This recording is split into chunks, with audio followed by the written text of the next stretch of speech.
হ্যাঁ, সাইলেন্ট ট্রিটমেন্টটা হচ্ছে হলো গিয়ে যখন তুমি বুঝতে পারছো না আসলে তোমার দোষটা কি, বা এটা নিয়ে কথাও বলা হচ্ছে না। তোমার পার্টনার যে ও কিছু বলতেছেও না যে তোমার অ্যাকচুয়ালি কোনো দোষ আছে কিনা, ওটাও বলতেছে না যে তোমার কোনো দোষ নাই। ও যে সাইলেন্টলি এমন ভাবে আছে যে তুমি কনফিউজড হয়ে যাচ্ছ যে আসলে কি, আমি এমন কি করলাম, বা আসলে আমার দোষটা কোথায়। তখন একটা খুব ডিপ একটা পেইন ফিল হয়, যে যখন একটা কিছু মানে খুঁজে পাচ্ছি না, একটা কিছুর অ্যান্সার পাচ্ছি না, এই জিনিসটা। ওরা এরকম কোনো কনভারসেশনে যাবে না। কেন?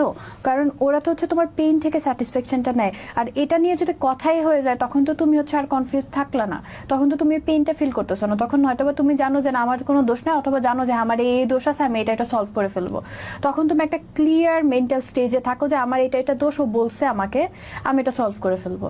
মেন্টাল একটা পেইন ক্রিয়েট করে যেখানে তুমি জানো না, বা তুমি ডিসাইড করতে পারো না যে আসলে কি আমার দোষ না ওর দোষ, নাকি কি হচ্ছে, কেন ওকে ভালোবাসে নাকি বাসে না। ও তো অবশ্যই ভালোবাসলে এখন কেন এমন করছে, বা আমি কি আসলে এত ভ্যালুয়েবল একটা ভালোবাসা আমি কি কোনো কারণে নষ্ট।